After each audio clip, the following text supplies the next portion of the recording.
The final day of the financial year here in Australia. So it's June 30, and that means that it is a great time to take stock of how your business performed over the past 12 months. Here in Australia, our financial year runs from July 1 to June 30. Bit different in New Zealand and a little bit different again in the US. But today, for us here in Australia, the financial year is concluding. So I'd love to help you reflect on your progress over the last 12 months. And depending on how you went, it's a great time to reset so that going into tomorrow, July 1, the start of a brand new financial year, you are taking your first next step, which is hopefully a big, giant leap forward.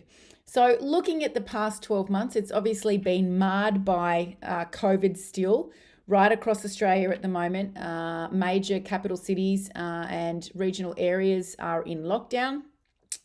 And, not where we want to be going into the start of a new financial year. But what we have learnt during COVID is that we are able to continue to trade as our automotive businesses. We just had to learn new ways to do it. So if you are currently under those lockdown restrictions or like our friends in Victoria have had to live with them for a large part of this financial year that's finishing, congratulations to you and that you're still in business and that you worked your way around it.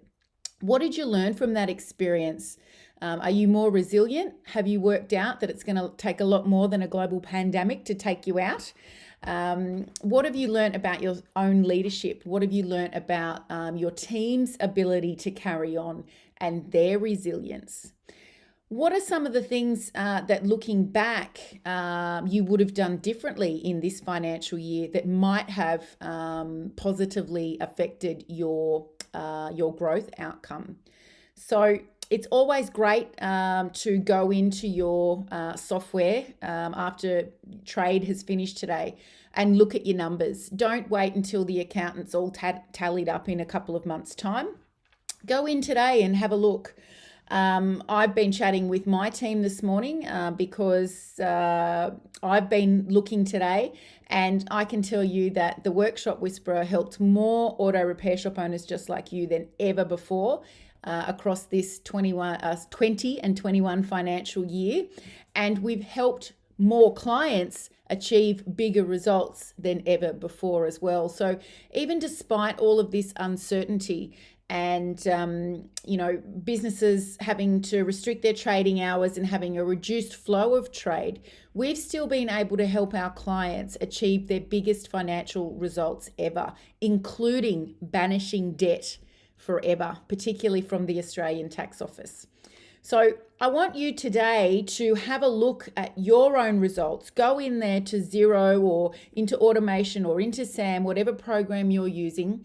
And I want you to have a look and compare it to the financial year before. So we had a little bit of COVID in the previous financial year.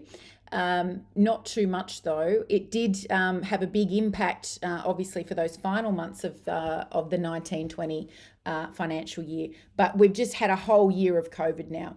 So have a look at how you went for this financial year that finishes today. Compare it to the year before and even the year before that. And let me know, are you still trending up? Have you flatlined? Or are you declining? Which one of those is it? Now, even if you choose not to share that information with me in the comments, perhaps what you will share with me is your reflections on the year. What would you like to have done differently now that you've got the benefit of hindsight? What would you like to have done in terms of your own leadership? Where would you like to have stood up for yourself and your business more? Where would you like to have stood up for your team more? Did you have somebody that you carried along in this financial year rather than get rid of them because you're afraid of being a pair of hands down? It had a detrimental impact on your team. So it's important to spend time reflecting, and then it's important for us to move on to resetting. So once we've spent that time in reflection, we know the things that that occurred that we don't want to happen again. So we need to take the lessons from that, not just dwell on the bad stuff that happened, but take the lessons so that we can reset and start to think about putting things in place that means that those things won't occur again that weren't so great in the last financial year.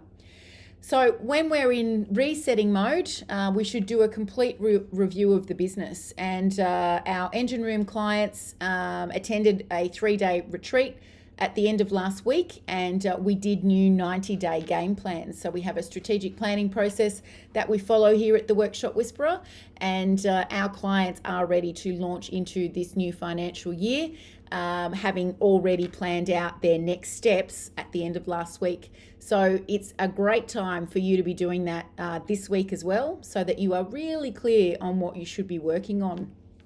Now, there'll be bright, shiny objects, loud things that are screaming at you for their attention that perhaps aren't actually the priorities you should be working on. And that's where it really pays to battle test everything you think is a priority in the business against what result it's actually going to provide for you if you decide to work on it in the next 90 days. So be careful there. In the engine room, we encourage our clients to jump on what we call a tune-up call with our coaching team, and we help them battle test if the priorities that they've come up with are in fact the most important things for them to work on in the next 90-day period. So get your planning done this week so that it's not Christmas before you know it and you didn't actually make any changes to the things that you knew didn't work for you in this financial year that finishes today. Then we actually put our foot forward and we take our next steps. And what I'd love to know in the comments is, after you've done your reflection and you've reset, is what do you think will be one of your first next steps for the new financial year so that you get off to a great start? Is it altering something in that job ad that you've had out for a while, for that position that you've been trying to fill for ages? Is it that you're going to do a spending freeze because you find yourself in lockdown again? And if you're in New South Wales, you've got the uncertainty of, will the lockdown end on July 9? Do you need to go back to the protocols that we shared with you last March of last year, when we all had to go into complete spending freeze because we didn't know what was going to happen and for how long business trade was going to be affected? So is that going to be your next step? Complete spending freeze on unnecessary purchases and doing an expense review. Are you going to get your team together this week and have a team meeting to go over your top line results for the financial year so that they have some visuals over how their work actually impacts the financial result of the business? It's a great idea and a great way for you to get buy-in for your team members into the vision that you have and why you do things the way you do, because you're after a certain outcome. So I really encourage you to take the time today and over the remainder of the week to see what your results were. Compare them with the last couple of financial years. Think about where you want to be on this day in 12 months' time with your turnover, with your profit, and with your time off and your lifestyle. And think about what changes you need to put in place or what actions you need to take in order for that to happen. Now, if you're completely confused about how to, move forward with that, or how to get yourself out of a situation that you feel isn't great, then just comment below help, and we'll message you privately. Or you can click the link that I've got here in the post if you want to have a chat with our membership team about seeing if we're the right people to help you over the coming financial year. You can book straight in for a chat there. So remember, last day of the financial year, take the opportunity to see where you're at, how far you've come, what changes you want to make moving into tomorrow, being July 1 and the start of the new financial year in Australia. I trust that you found that helpful, and I look forward to reading your comments, and we will catch you in another live